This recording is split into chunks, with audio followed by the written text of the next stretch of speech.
سیدنا عمران رضی اللہ تعالیٰ عنہ روایت کرتے ہیں کہ آقا دو عالم صلی اللہ علیہ وسلم نے ارشاد فرمایا کہ اے صحابہ، تم میں سے کون ہے جو احد پہاڑ کی جتنا عمل کر سکتا ہے؟ تو صحابہ اکرام علیہم رضوان نے عرض کی، یا رسول اللہ صلی اللہ علیہ وسلم، کون اتنا بڑا عمل کر سکتا ہے؟ کون اتنی طاقت رکھتا ہے؟ تو آپ صلی اللہ علیہ وسلم نے فرمایا، تم میں سے ہر شخص اتنی طاقت رکھتا ہے کہ وہ احد پہاڑ جتنا عمل کر سکتا ہے۔ عرض کیا گیا، یا رسول اللہ صلی اللہ علیہ وسلم، وہ کیسے؟ آپ صلی اللہ علیہ وسلم نے فرمایا کہ جو شخص سبحان اللہ لا الہ الا اللہ الحمدللہ اللہ اکبر ایک مرتبہ پڑھتا ہے تو احد پہاڑ سے زیادہ عظمت والا ثواب پا لیتا ہے، زیادہ عظمت پاتا ہے۔ تو حضرت سیدنا ابو ذر غفاری رضی اللہ تعالیٰ عنہ وہ فرماتے ہیں کہ آقا دو عالم صلی اللہ علیہ وسلم کی بارگاہ کے اندر چند صحابہ حاضر ہوئے، عرض گزار ہوئے، یا رسول اللہ صلی اللہ علیہ وسلم، مالدار لوگ ہم سے اجر لے گئے، ہم بھی نماز پڑھتے ہیں وہ بھی نماز پڑھتے ہیں، ہم بھی روزہ رکھتے ہیں وہ بھی روزہ رکھتے ہیں، ہم بھی جہاد کرتے ہیں وہ بھی جہاد کرتے ہیں، ہمارے پاس مال نہیں ہے، وہ مال راہ خدا میں خرچ کر کے ثواب پا لیتے ہیں۔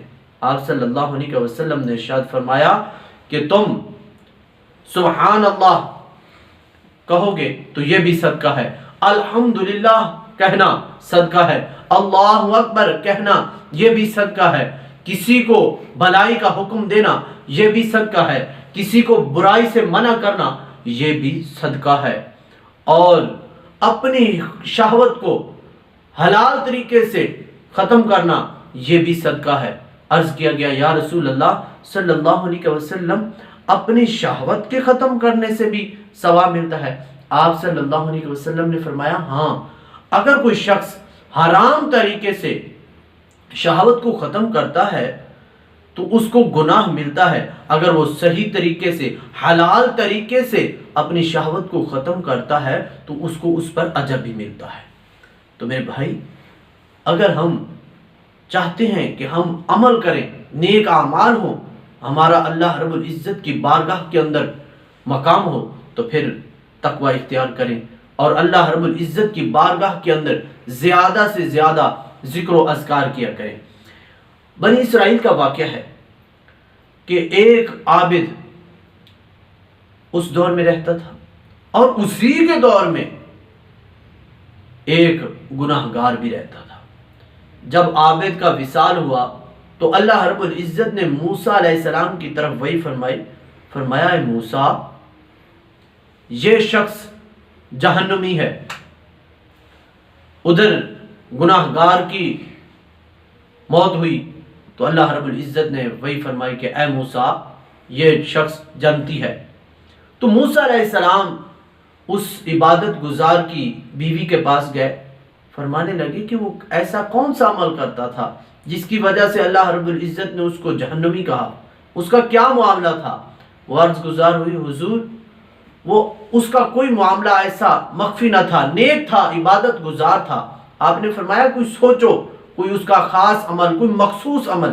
وہ کہنے لگی کہ وہ جب اپنے بستر پر لیٹنا چاہتا تھا تو کہتا تھا، اگر موسیٰ علیہ السلام کی شریعت برحق ہے تو ہمارے لیے مبارک ہو۔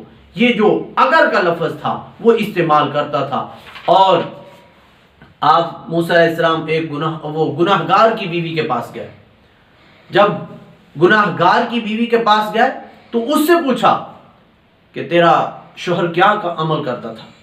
وہ عرض کرنے لگی، وہ گناہگار تھا، کسی سے مخفی نہیں ہے، وہ ایسا کوئی عمل نہیں کرتا تھا۔ آپ نے فرمایا کہ بتا کوئی اس کا مخصوص عمل، کوئی ایسا نیک عمل کرتا ہو۔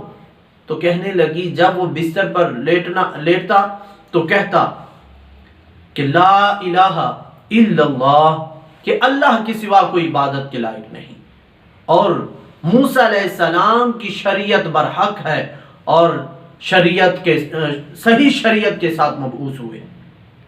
اب وہ شخص جو عابد تھا وہ گناہگار جہنمی ہوا، اس کی وجہ وہ کہتا تھا اگر اس کو شک تھا موسیٰ علیہ السلام کی شریعت پر اور اس نے تصدیق کر دی، تھا گناہگار، وہ مانتا تھا کہ میں گناہگار ہوں، کہ اللہ کے سوا کوئی عبادت کے لائق نہیں، اور موسیٰ علیہ السلام اللہ کے حق نبی ہیں۔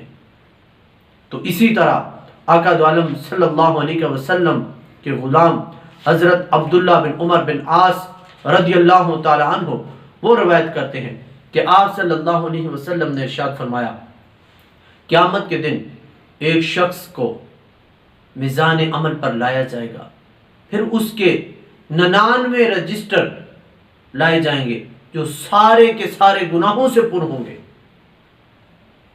اب ان 99 رجسٹروں کو ایک پلڑے میں رکھا جائے گا اور دوسرے پلڑے میں ایک چھوٹا سا ٹکڑا رکھ دیا جائے گا جس کے اوپر کلمہ شہادت لکھا ہوگا، اشہد ان لا الہ الا اللہ وحدہ لا شریک لہ واشہد ان محمدا عبدہ ورسولہ، یعنی کہ میں گواہی دیتا ہوں کہ اللہ کے سوا کوئی عبادت کے لائق نہیں، وہ وحدہ لا شریک ہے، اس کا کوئی شریک نہیں، اور میں یہ بھی گواہی دیتا ہوں کہ محمد صلی اللہ علیہ وسلم اللہ کے بندے اور رسول ہیں۔ تو پھر یہ ایک چھوٹا سا ٹکڑا 99 رجسٹر جو تا حد وسیع لمبے ہوں گے، اتنے بڑے رجسٹروں پر یہ ایک چھوٹا سا ٹکڑا بھاری آئے گا۔ وہ تبھی آئے گا جب بندہ ایمان رکھتا ہو کہ اللہ کے سوا کوئی عبادت کے لائق نہیں، محمد صلی اللہ علیہ وسلم اللہ کے رسول ہیں۔ اگر بندہ سارا دن لا الہ الا اللہ کہتا رہے، الحمدللہ کہتا رہے، اللہ اکبر کہتا رہے، اور یہ ایمان نہ رکھے کہ اللہ ایک ہے، وہ وحدہ لا شریک ہے، اور محمد صلی اللہ علیہ وسلم اللہ کے بندے اور رسول ہیں، ان پر ایمان نہیں لائے گا تو اس کا کوئی عمل قبول نہ ہوگا۔ آمین۔